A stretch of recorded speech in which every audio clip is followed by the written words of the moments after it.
لیکن اب جو عدالتی فیصلہ آ گیا ہے اس میں اس کے علاوہ کوئی آپشن نہیں تھا.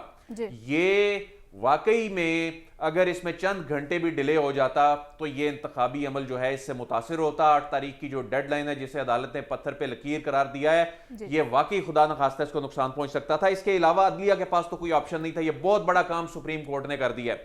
لیکن الیکشن کمیشن کی جو عدم تیاری تھی, الیکشن کمیشن جو ماضی میں جس طرح الیکشن کمیشن ریٹرننگ افسران کے معاملے میں کام کرتا ہے, اس مرتبہ ہمیں وہ کام کرتا نہیں نظر آیا.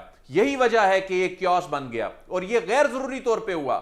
اور ہم نے دیکھا وہ روسٹرم پہ کھڑے سیکریٹری صاحب اور ان کے جو وکیل ہیں, پوچھا جی شیڈول کی طرح, انہوں نے کہا جی شیڈول تو بھی تیار ہی نہیں ہوا. مطلب حیران کن بات ہے, جج صاحب نے کہا کہ شیڈول یہ کہاں لکھا ہے کہ ریٹرننگ افسران کا تقرر ہوگا تو شیڈول جاری ہونا ہے, آپ کی اپنی تیاری تو ہونی چاہیے. تو اس طرح کے جب معاملات چلیں گے تو آپ کس کو ذمہ دار ٹھہرائیں گے؟ ایک تو سیاست دان جو ہیں وہ رئی سے ہی کسر نکال دیتے ہیں, ان کو اندازہ ہی نہیں ہے اس معاملے کی حساسیت کا, ان کو اندازہ ہی نہیں ہے کہ ہونے کیا جا رہا تھا. یہ معاملہ پھر ایک مرتبہ نکل جاتا اور پنجاب اور کے پی کی طرح یہ پھر ایک لامتناہی قسم کا سلسلہ شروع ہو جاتا. پھر کون روکتا ہے اس کو؟ بالکل. تو یہ اگر ڈیٹ آ گئی تھی, الیکشن کمیشن آف پاکستان نے جو تاریخ کے معاملے پہ بھی کیا وہ سب کے سامنے ہے. پھر جا کر پہلے صدر کا اختیار ہی نہیں مان رہے تھے, پھر سپریم کورٹ نے بتایا جی صدر کا اختیار ہے, پھر گئے. پھر یہ جو کل ملاقات ہوئی جو سینئر جج صاحبان سے, میں سمجھتا ہوں کہ قوم کو ان کا شکریہ ادا کرنا چاہیے کہ انہوں نے اس ملاقات میں بہت سی چیزیں جو ہیں وہ سامنے آئیں, جس کے بعد پھر انہوں نے جا کر اپیل دائر کی اور اس کے بعد یہ فیصلہ آیا. اور اب تمام بہانے, جو تمام رکاوٹیں ہیں وہ اعلیٰ عدلیہ کی جانب سے ختم کر دی گئی ہیں. اور ایک چیز میں یہ بھی بتا دوں کہ یہ جو کہا جا رہا ہے نا کہ یہ جو 2018 کے انتخابات ہیں یہ وہ بیوروکریسی نے کرائے تھے, یہ کچھ سیاستدانوں کی جانب سے کہا جا رہا ہے. یہ بالکل ایسا نہیں ہے. اس وقت جو ڈی آر اوز تھے وہ ڈسٹرکٹ اینڈ سیشن ججز تھے, اور دیکھیں نا ہمارے سیاستدان خود اس پولیٹیکل پروسیس کا حصہ تھے, جن کا کام ہے سیاست کرنا, الیکشن لڑنا. وہ پھر غلط بیانی سے کام لے رہے ہیں. پھر کسی نے کہا جی یہ تحریک انصاف نے دائر کر دی درخواست, الیکشن ملتوی کرانا چاہتی تھی.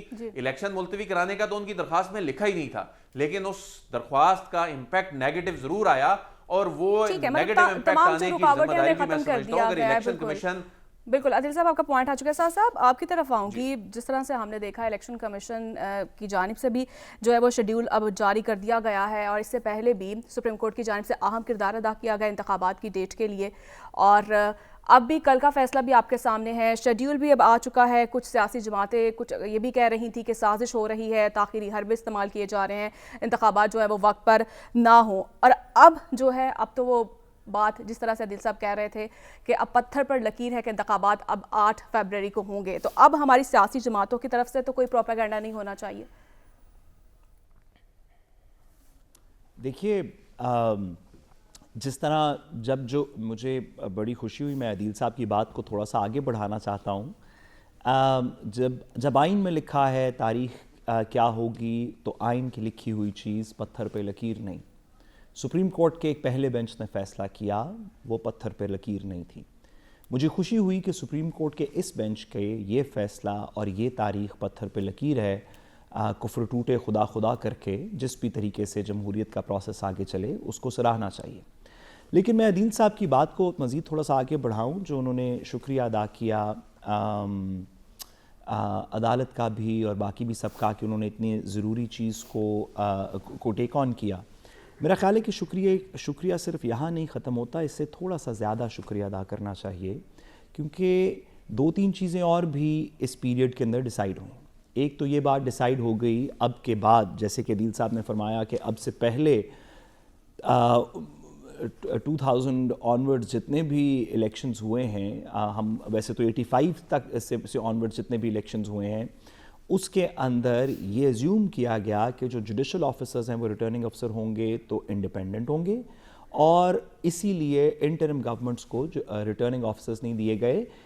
ان کے جو بندے لگے بھی وہ بھی ذرا نیچے کہیں پہ کسی چھوٹے ایریا میں پریزائڈنگ افسر کوئی لگ گیا, کوئی اور لگ گیا. لیکن یہ کہ لاہور کا ریٹرننگ افسر ڈی سی ہوگا, یہ تو ہم نے تقریباً دیکھا نہیں. میں شکریہ اس بات کا بھی ادا کرنا چاہتا ہوں عدالت کا کہ انہوں نے یہ بات بھی ایک دفعہ واضح کر دی کہ یہ ہو سکتا ہے کہ آئندہ سے اگر بیوروکریسی ایک پارٹی کو ریسیو کر رہی ہو, سلوٹ مار رہی ہو, سی سی پی او لاہور ان کو ان یونیفارم سلوٹ کر رہے ہوں, ڈی سی صاحب دوسری پارٹی کے خلاف ایم پی او کے پرچے کاٹ رہے ہوں, تو بھی ان کی انڈیپینڈنس کے اوپر شک نہیں کیا جا سکتا. یہ ہماری بیوروکریسی ہے, ہمیں ان کو کانفیڈنس دینا چاہیے, ہمیں کہنا چاہیے کہ نہیں نہیں نہیں, ایک دو چیدہ لوگوں کے علاوہ باقی تو سارے زبردست ہیں, اور کیوں ہم ان کی انٹیگریٹی پہ شک کریں. بلکہ اگر آپ نے کوئی قسم کھانی ہو کسی چیز کی آئندہ, تو پنجاب پولیس کی قسم کھائیں, کوئی لاہور کے ڈی سی صاحب کی کھائیں, کوئی سی سی پی او کی کھائیں, کہ یار اتنے انڈیپینڈنٹ لوگ بھی تو موجود ہیں. مجھے خوشی ہوئی ہے, میں شکریہ ادا کرنا چاہتا ہوں, آئی تھنک ہم سب کو کرنا چاہیے اس چیز کا بھی, کہ عدالت نے اس بات کو بھی واضح کر دیا کہ یہ کوئی بڑی بات نہیں ہے, اس طرح کے بیوروکریٹس کے نیچے الیکشنز ہو سکتے ہیں.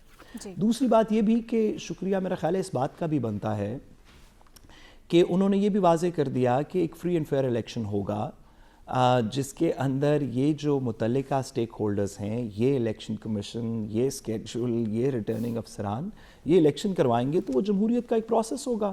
اس کے اندر کسی کو کیا دو رائے ہو سکتی ہیں, تھوڑی تاریخ اوپر نیچے ہو گئی, وہ تو چلیں اب ایک ماضی کا حصہ ہے, لیکن ورنہ تو اس سے جمہوری عمل کیا ہوگا جو اس وقت ہو رہا ہے. بیلنسڈ ایک سب لوگوں کے لیے پولیٹیکل فیلڈ ہے, دلوں کے وزیر اعظم ہر بندے سے گفتگو کر سکتے ہیں, شرپسند عناصر کو ہم نے ایک طریقے سے کسی طریقے ہولڈ کیا ہوا ہے. اس سے فری اینڈ فیئر کیا انوائرمنٹ ہو سکتی ہے؟ تو ان تمام چیزوں کو پرووائڈ کرنے کا میرا خیال ہے شکریہ ادا کرنا چاہیے. عدیل صاحب نے جو شکریہ کیا وہ کافی نہیں تھا. ٹھیک ہے صاحب. حسن صاحب, اب جس طرح سے انتخابی شیڈول آنے کے بعد اب اصل امتحان شروع ہوتا ہے ہمارے سیاستدانوں کا, ہماری سیاسی پارٹیوں کا. عوام کے پاس جانے کے لیے کیا پلان ہے, اور عوام کی نظر میں مقبولیت اور قبولیت کا پیمانہ اب کیا ہوگا؟ دیکھیں, نہ تو قبولیت اور مقبولیت کی بات ہو رہی ہے, بلکہ آپ یہ سارا معاملہ دیکھیں جس پر بحث چھڑی ہے کہ الیکشن بر وقت ہونے پر, جس طرح عدیل صاحب کہہ رہے تھے, بہت بڑے بحران سے بچا لیا. تو میں صرف یہ پوچھنا چاہ رہا ہوں عدیل ورائش صاحب سے کہ اتنے بڑے بحران سے بچا لیا, تو کیا اگر صاف, شفاف اور میرٹ پر انتخابات یقینی نہیں بنائے جاتے تو پھر کتنا بڑا بحران سامنے آ سکتا ہے؟ اس پر بھی اور حسن بر وقت کا کیا مطلب ہے؟ بر وقت الیکشنز ہوں گے, دیکھیں وہ اس کا کیا مطلب ہے؟ وہ کہہ رہے ہیں نا کہ بر وقت انتخابات, بر وقت آئین کے مطابق جو ہونے تھے وہ تو نہیں ہوئے.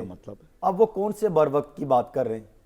اب وہ کون سے کہہ رہے ہیں کہ فلاں مخصوص ٹائم پر انتخابات ہوں گے؟ چلیں الیکشن ہونے جا رہے ہیں 8 فروری کو. بالکل ہو رہے ہیں, اب تو ہم اس کی تو بات کر ہی نہیں. اب اس میں کوئی بھی شکوک و شبہات کی بات نہیں رہتی. میں تو یہ سوال اٹھا رہا ہوں کہ کیا چیف جسٹس صاحب اور عدلیہ اس پر بھی تھوڑی سی جو ہے وہ ملوز خاطر اس بات کو بھی رکھ لیں کہ مہربانی فرمائیں کہ صاف شفاف انتخابات کو بھی یقینی بنائیں. دیکھیں, جو پی ٹی آئی کی ریٹ جو ان کی طرف سے درخواست دائر ہوئی تھی وہ بہت اہم تھی, اس کو نظر انداز نہیں کیا جا سکتا. وہ کہتے ہیں کہ ہمیں بیوروکریسی پر اعتماد نہیں. کون سی بیوروکریسی پر؟ جو 16 ماہ کی حکومت میں, یعنی آپ دیکھیں یہ جو مسلم لیگ نون ہے, پاکستان پیپلز پارٹی ہے اور دیگر جو اتحادی جماعتیں جو تقریباً طاقت کے حصے دار ہی رہیں گزشتہ, ہم نے تقریباً ہم دیکھ رہے ہیں 1.5-2 سال سے, انہوں نے جو نگران حکومتوں میں بھی ان کے ہیں, فواد حسن فواد صاحب کون ہیں, احد چیمہ صاحب کون ہیں, کوئی یہ غیر جانبدار شخصیت لگے ہیں. آپ کو نہیں اندازہ کہ اینٹی کرپشن پنجاب کیا کر رہی ہے, نیب کیا کر رہی ہے, پولیس کیا کر رہی ہے؟ یہ کسی سے ڈھکے چھپے باتیں ہیں. بیوروکریسی کتنے ایم پی او کے تحت انہوں نے نکالے, میں دیکھ رہا تھا 2500 ایم پی او کے آرڈرز نکالے 2500 افراد کے حوالے سے, 2218 صرف 15 مئی کو نکالے تھے, 3500 سے 4000 افراد گرفتار کیے گئے. مانا سانیہ 9 مئی کے ملزمان تھے گرفتار کیے, بالکل کیے. تو کیا یہی بیوروکریسی صاف شفاف انتخابات کروا سکتی ہے؟ جس پر وہ پی ٹی آئی والے سوالات اٹھاتے ہیں, ان کا بھی سوال ہے, میں اس کو بھی نظر انداز نہیں کیا جا سکتا. ایک انتہائی اہم چند افراد کی وجہ سے تو آپ نہیں اس طرح سے سوالات اٹھا سکتے نا. دیکھیں, ایک وہ پارٹی جس کی گراؤنڈ لیول پر ابھی بھی پوزیشن بڑی سٹرونگ ہے, جس کو ہم آخری الیکشن کون سا 2018, اب 2018 کی الیکشن کو دیکھیں نا, اس وقت تو سب سے بڑی جماعت تو وہی تھی پاکستان تحریک انصاف. اور آج اگر الیکشن ہوتے ہیں, مان لیا مسلم لیگ نون ہے, تو ہم پھر اس کو آگے لے کے چلیں گے. تو آپ اس کو کیسے گراؤنڈ سے جو ہے وہ آؤٹ کرنے کے بعد انتخابات کی بات کر سکتے ہیں؟ اس کو بھی اسی طرح حقوق دیے جائیں. جب ان کے سوالات ہیں تو ان کا بھی جائزہ لینا چاہیے ان کو بھی نظر انداز نہیں کیا جا سکتا. تو میں یہ کہتا ہوں کہ اس پر بھی جو ہے ہمیں غور کرنا چاہیے, ورنہ جو انصاف پسندی کی داد جو دینا بنتی ہے وہ تو الیکشن کمیشن آف پاکستان کو دینا بنتی ہے کہ وہ کمال کے جھوٹ بولتے رہے کل عدالتیں اور کہتے رہے کہ جناب ہمیں جوڈیشل افسران نے ہمیں انکار کر دیا. کیا لاہور ہائی کورٹ کا جو آرڈر تھا جو 19 اگست کو جاری ہوا, آرڈر تو نہیں کہہ سکتے بلکہ انہوں نے جو جواب دیا تھا الیکشن کمیشن آف پاکستان کو, انہوں نے کہا تھا مناسب وقت پر ہم سے رابطہ کریں, انہوں نے انکار نہیں کیا تھا. تو وہاں پر کیا چیف الیکشن کمیشن غلط بیانی کا سہارا لیتے رہے؟ وہ الیکشن کمیشن آف پاکستان حقائق پر مبنی بات کریں نا, ریالٹی پر جائیں, عدالت کو سچ سے آگاہ کریں. اور ابھی آپ بات کری تھی بیانیہ اور قبولیت اور مقبولیت کی, بالکل ابھی عدیل برائی صاحب نے بات کی ہے کہ جب ہمارے دلوں کے وزیر اعظم میاں محمد نواز شریف صاحب جو 3 دفعہ کے رہ چکے ہیں, لگتا ہے عدیل صاحب کی طرف ہے, تو نہیں میں تو بات کر رہا ہوں, دیکھیں جو ریالٹی کی بات ہو رہی تھی کہ جب وہ وہاں سے آنے لگے اس وقت جب وہ مجرم تھے تو ایک برطانوی ہائی کمیشن ان کو پروٹوکول دے رہا ہے اور ان کو بتا رہا ہے کہ آپ نے کیا بیانیہ اپنانا ہے. تو وہ پاکستان آ کر وہی سی سی پی او ان کو سلوٹ کرے, وہی ڈپٹی کمشنر ان کا استقبال کرے, وہی کمشنر ان کا پروٹوکول لگائے, تو آپ یہ کہیں کہ وہ ریٹرننگ آفیسرز بھی لگ جائیں تو وہ میرٹ اور شفافیت پر انتخابات کروا سکیں گے؟ یہ وہ سوالات ہیں جو عام عوام بھی اٹھاتی ہے اور یہ سوال اٹھتے رہیں گے. ٹھیک ہے, سوال تو یقیناً اٹھتے رہیں گے جب تک انتخابات نہیں ہوتے, اور انتخابات کے حوالے سے کیا تیاریاں ہیں اور ہمارے سیاستدانوں کے پاس پلان کیا ہے یقیناً یہ تو اب وقت ہی بتائے گا. اور ناظرین مجھے بریک لینی ہے, چھوٹی سی بریک کے بعد ہم واپس آئیں گے. اسٹے ود اس.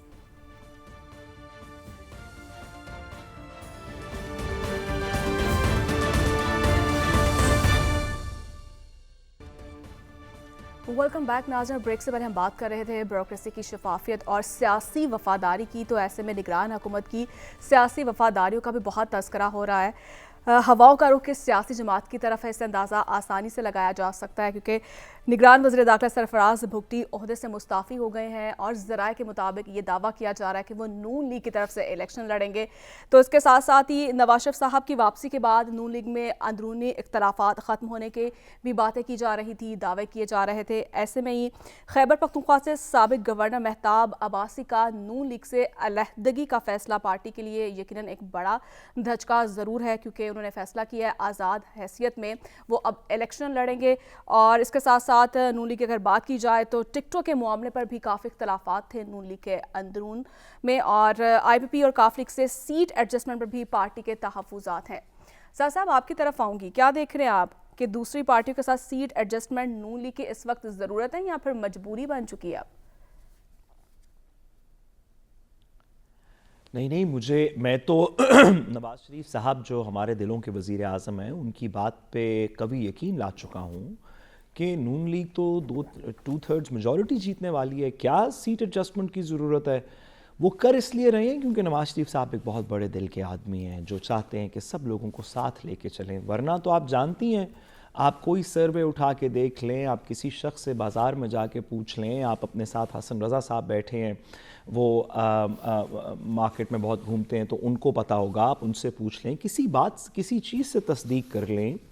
تو اس کے اندر کیا دو رائے ہیں کہ 2/3 میجورٹی تو نواز شریف صاحب کے لیے اب ایک رستے کی خاک کی طرح بن گئی ہے. وہ تو 3/4 4th 5th ہو سکتا ہے, 100 میں سے اگر تھوڑی سی زیادہ سیٹیں لے جائیں تو بھی ہمیں کوئی وہ نہیں, پریشان نہیں ہونا چاہیے, کیونکہ ہم جیسے لوگ جو کہ ان کی امید پاکستان فلائٹ کے ساتھ اس ملک میں ہمارے جذبات بھی آ رہے تھے, ہم تو ہو سکتا ہے ایک کی جگہ 2 ووٹ ڈالیں جا کے. اور اللہ کا شکر ہے کہ اتنی انڈیپینڈنٹ, اتنی غیر جانبدار بیوروکریسی اب اس کو پولیٹیکل پروسیس کو دیکھ رہی ہوگی کہ اگر ہم چاہیں بھی کہ ہم وہ 2 ووٹ نہ ڈالیں اپنے دونوں ہاتھوں سے نواز شریف صاحب کے لیے, تو مجھے یقین ہے کہ اس بیوروکریسی کی انڈیپینڈنس ہمیں کسی طریقے کمپیل کرے گی کہ آپ پلیز دل کھول کے اس میں حصہ لیں. 2 کی جگہ 3 ڈالنا چاہتے ہیں تو ڈال دیں, کیوں ان کو کسی کے ساتھ سیٹ ایڈجسٹمنٹ کرنے کی ضرورت ہے؟ مجھے یہ بات نہیں سمجھ آتی. میرا تو خیال ہے کہ وہ 100 سے زیادہ سیٹیں جیت رہے ہیں 100 میں سے. ٹھیک ہے. تو ناظرین وہیں IPOB میں بھی بڑے بڑے سیاسی نام شامل ہو رہے ہیں اور جہانگیر ترین صاحب نے آج پریس کانفرنس کی ہے لاہور میں. انہوں نے کچھ تذکرہ کیا ہے کہ کسی قسم کی جو ہے وہ قربانی نہیں دیں گے. کیا انہوں نے گفتگو کی ہے پہلے وہ سن لیتے ہیں. عادل صاحب آپ کی طرف آؤں گی. جہانگیر ترین صاحب کیا کہنا چاہ رہے ہیں کہ کسی قسم کی ہم قربانی نہیں دیں گے؟ کس قربانی کی بات کر رہے ہیں؟ دیکھیں سب سے پہلے تو میں ایک ایشو جو آپ کے جب سیکنڈ چنک آپ نے اوپن کیا تو انٹرو میں تھا کہ یہ سرفراز بگٹی صاحب سے متعلق یہ بڑا حیران کن ہے. میں تو بلکہ ساتھ صاحب سے یہ سمجھنا چاہوں گا پہلے کہ آئین کا آرٹیکل 224(1) جو ہے اس میں تو یہ واضح طور پہ لکھا ہے کہ جب کوئی کیئر ٹیکر جو کیبنٹ ہے اس کا کوئی ممبر یا ان کا امیجیٹ فیملی ممبر اور اس کو بھی انہوں نے ڈسکرائب کیا ہے کہ اس کا مطلب کیا ہے امیجیٹ فیملی ممبر, وہ جو سبسیکوینٹ الیکشن ہوگا اس میں وہ حصہ نہیں لے سکیں گے.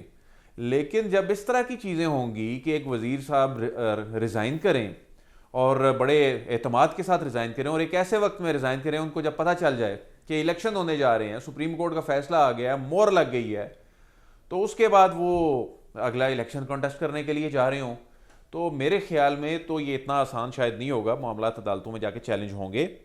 اور اس کے بعد خبریں ایسی آ رہی ہوں کہ نون لیگ کا ٹکٹ بھی لینا ہے, تو پھر یہ ہمارے سیاستدان اور یہ جو نگران ایون جو بیٹھے ہوئے ہیں یہ خود اس معاملے کو متنازع کر رہے ہیں. پھر آپ کسی اور سے کیا توقع کرتے ہیں کہ آپ تو خود جمہوریت کے دشمن بنے ہوئے ہیں, اس کی اسپرٹ جو ہے آپ اس پہ ہی پورا نہیں اتر رہے. آئین میں ایک چیز واضح لکھی ہوئی ہے اور آپ چیزوں کو خود مذاق بنا رہے ہیں. اس کے بعد پھر آپ کہیں کہ جی سوالات نہ اٹھائیں, پھر آپ کہیں جی جو سٹیبلٹی آنی چاہیے ملک میں. یہ الیکشن کے بعد اس طرح کے جو تماشے لگا رہے ہیں ہم ابھی, تو یہ بیوروکریسی کے حوالے سے ہم کو بہت زیادہ نیگیٹو بات اس لیے نہیں کرنا چاہتے کہ اس ملک میں سٹیبلٹی آنی چاہیے. اب تو مجبوری ہو گئی نا کہ بیوروکریسی کے علاوہ اگر نئے ریٹرننگ افسر لگاتے تو الیکشن نہیں ہو پانے تھے. لیکن یہ جن لوگوں نے کیا, یعنی الیکشن کمیشن آف پاکستان نے کیا, اور اس کے بعد نگران جو کچھ کر رہے ہیں اور جو نگران کیبنٹ میں بیٹھے ہوئے لوگ ہیں جن کی ماضی میں افیلیشنز نہیں ہیں, یہ کیس کیوں کرنے پڑے الیکشن کمیشن میں کہ جی ان کی افیلیشنز رہی ہیں, یہ ان کے بالکل قریبی ساتھی رہے ہیں, یہ کابینہ میں بیٹھے ہوئے ہیں, ان کو خود ہی چھوڑ جانا چاہیے تھا. تو یہ لوگ عہدوں کے لالچی کیوں بنے ہوئے ہیں, کیوں پورے نظام کو یہ متنازع کر رہے ہیں؟ جب آپ اس نظام سے عوام کا اعتماد ہی اٹھا دیں گے.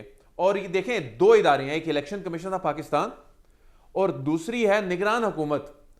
اگر یہ شفاف الیکشن نہیں بھی کرا سکتے خدا نہ خواستہ, تو ان کو کم از کم ایسا کوئی دکھاوا ہی کر لینا چاہیے. یہ تو دکھاوا بھی نہیں کر پا رہے کہ شفاف انتخابات کے لیے جو لیول پلینگ فیلڈ کے سوالات اٹھ رہے ہیں ان کو ایڈریس کرنا ہے. اور پنجاب کی حکومت انڈیپینڈنٹ نہیں ہے, انٹرم, آپ کیسی باتیں کر رہی ہیں؟ ذرا سوچ کے جواب دیجیے گا, ایسے ہی نہ دے دیجیے گا. نہیں, میں تو سرفراز بگٹی صاحب کی میں تو بات کر رہا ہوں نا. آپ اس کو دیکھیں, آئینی طور پہ دیکھیں, آپ اس آرٹیکل کو نکال کے پڑھیں, اس میں کیا لکھا ہے.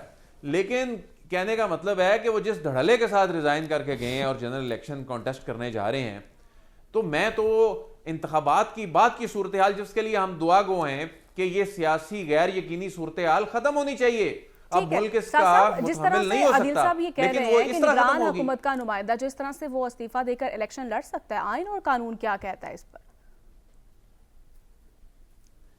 میں عدیل صاحب کے سوال کا صرف اتنا ہی جواب, جو عدیل صاحب کا کانسٹیٹیوشنل سوال ہے کہ آرٹیکل 234 کے اندر یہ لکھا ہوا ہے, میں اس کا صرف اتنا ہی جواب دوں گا کہ عدیل صاحب جو شق پڑھ رہے ہیں آئین کی, اسی آئین کے اسی چیپٹر میں 2 شقیں پہلے یہ لکھا ہوا ہے کہ 90 دن میں الیکشن ہوں گے. اس سے زیادہ جواب دینے سے میں قاصر ہوں. کمال ہے, سارا کچھ جواب دے دیا ہے. چلیں 90 دن میں الیکشن تو ساتھ صاحب چلیں, اس میں وہ کہتے ہیں جی یہ توجیہ پیش کرتے ہیں کہ 90 دن میں الیکشن اس لیے نہیں کرائے, حلقہ بندیاں ہونی تھی, وہ بھی آئین میں لکھا ہے کہ جب نئی مردم شماری ہو جاتی ہے تو اس میں مجبوری بن جاتی ہے. یہ مان لیتے ہیں, چلیں اتنا تو مارجن دے دینا. لیکن ایک چیز واضح طور پہ لکھی ہے, میرا پوائنٹ آف ویو صرف یہ ہے کہ الیکشن کمیشن آف پاکستان اور نگران, ان کا کام ہے کہ شفاف انتخابات کرانا, اس کے لیے اپنا کردار ادا کرنا, اور یہ ان کی آئینی پاورز ہیں.